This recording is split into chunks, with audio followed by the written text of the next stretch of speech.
Assalamualaikum warahmatullahi wabarakatuh. Perkenalkan, nama saya Muhammad Renvil dari Prodi Manajemen. Saya akan menjelaskan tentang akuntansi perusahaan dagang. Baiklah, kita langsung saja ke penjelasannya.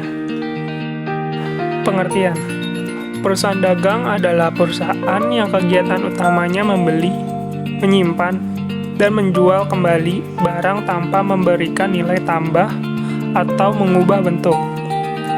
Berikut contohnya, keterangan wujud barang perusahaan dagangnya berwujud fisik, keterangan akun dalam laporan keuangan perusahaan dagangnya, akun persediaan barang dagangan atau neraca, akun beban pokok penjualan atau laba rugi. Pada keterangan siklus operasi pada perusahaan dagang, kas hasil atau penjualan piutang, usaha tagihan dikirimkan. Keterangan kegiatan utama di perusahaan dagangnya membeli dan menjual barang dagangan dari pemasok. Di keterangan persediaan di perusahaan dagangnya memiliki persediaan barang jadi. Di keterangan penentuan harga barang pokok di perusahaan dagang relatif mudah. Rekening dalam perusahaan dagang.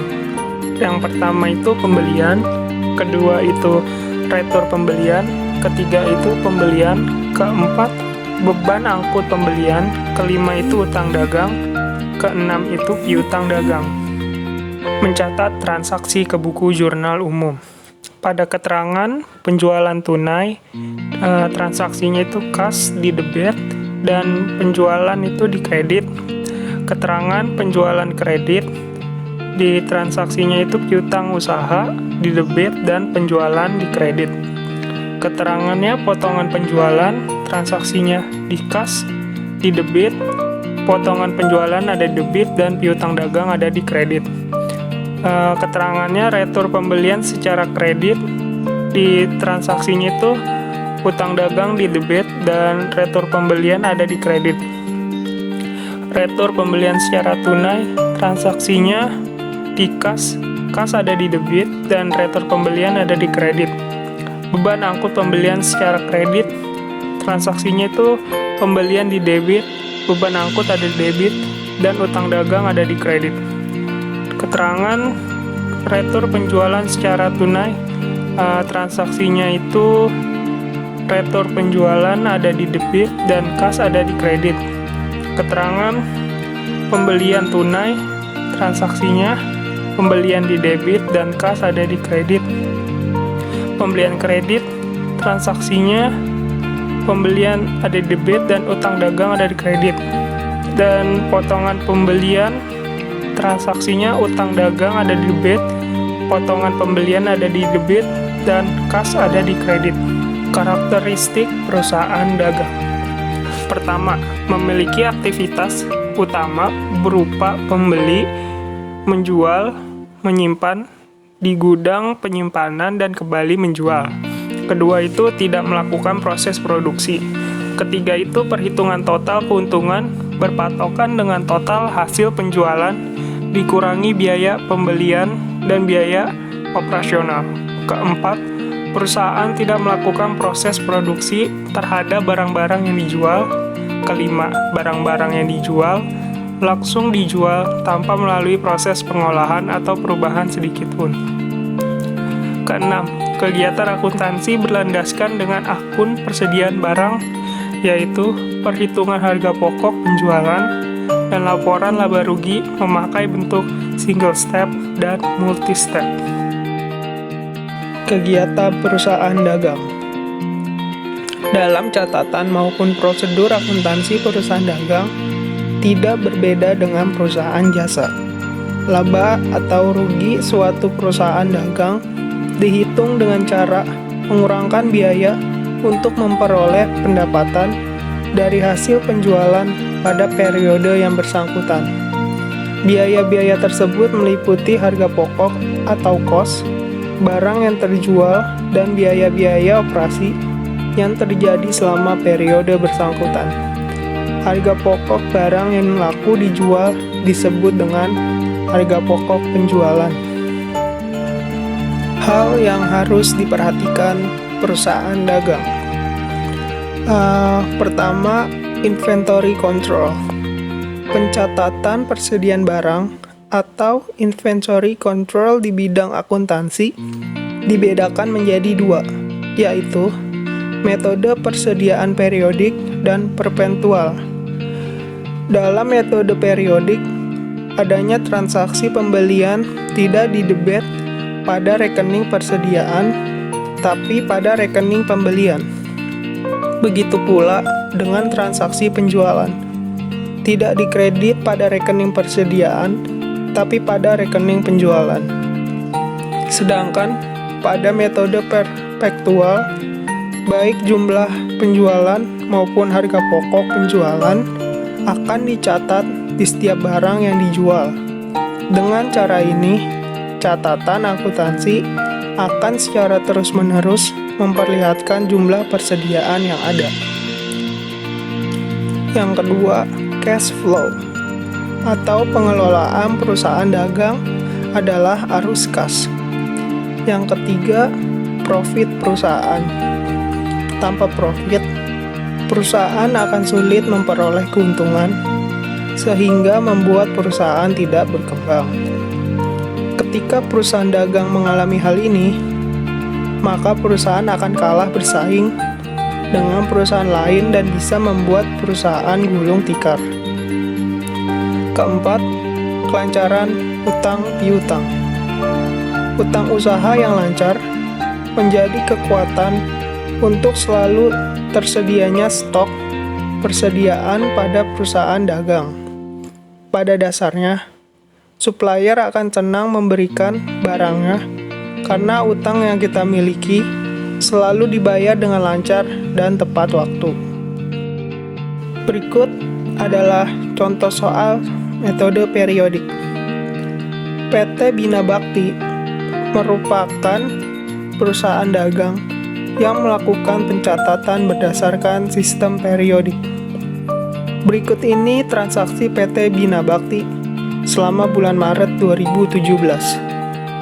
1 Maret membeli barang dagang dari PT Dunia sebesar 15 juta rupiah dengan syarat 2/10, N/30, dan beban angkut sebesar 150.000 rupiah. 4 Maret membeli barang dagang dari PT Terang sebesar 7.500.000 rupiah secara tunai.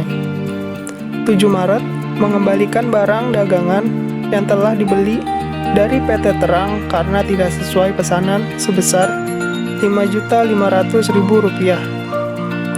9 Maret menjual barang dagangan pada PT Laju sebesar 7 juta rupiah dengan syarat 2/10, N/30, dan beban angkut sebesar 250.000 rupiah.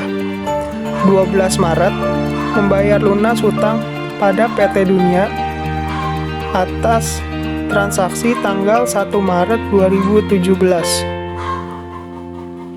14 Maret menjual barang dagangan pada PT Bima pada Tuan Bima sebesar 4 juta rupiah dibayar secara tunai.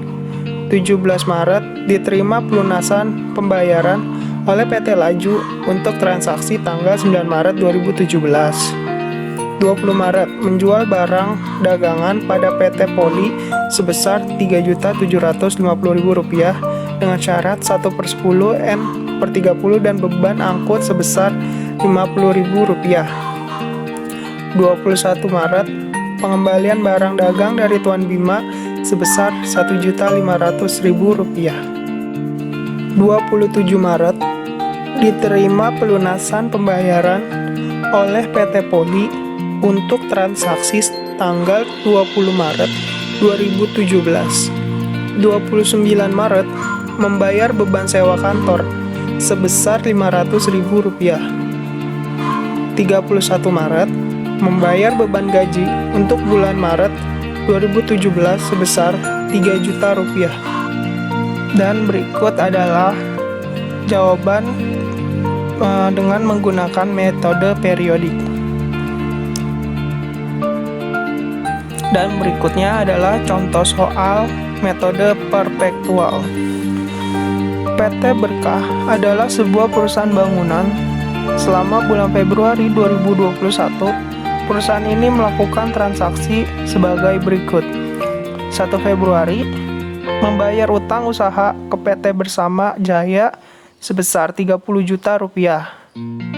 Pada 2 Februari, membeli peralatan kantor dari toko Sentosa seharga 10 juta rupiah secara tunai. Pada tanggal 4 Februari, membeli barang dagangan dari PT Indah seharga 20 juta rupiah secara kredit. Pada tanggal 6 Februari, membeli dagangan kantor dari toko Bisa seharga 10.500.000 rupiah secara tunai. 9 Februari, menjual barang dagang dengan HPP sebesar 10 juta rupiah seharga 25 juta rupiah secara kredit. Pada tanggal 11 Februari, menjual barang dagangan dengan HPP sebesar 21 juta rupiah sebesar 80 juta secara tunai dengan potongan penjualan sebesar 5 juta rupiah. 12 Februari, membeli barang dagangan dari PT Langit senilai 10 juta rupiah secara tunai dengan potongan tunai sebesar 2 juta rupiah. 18 Februari, membayar biaya iklan sebesar 1.500.000 rupiah secara tunai. 19 Februari, membayar biaya pengiriman barang ke perusahaan transportasi sebesar 1.500.000 rupiah secara tunai. 22 Februari, membayar biaya bunga sebesar 5.500.000 rupiah. 8 Februari, membayar gaji pegawai sebesar 10.500.000 secara tunai.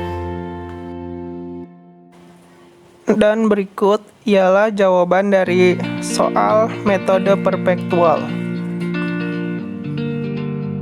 Baiklah, sekiranya segitu saja penjelasan yang bisa saya sampaikan. Terima kasih sudah mendengar dan menyimak.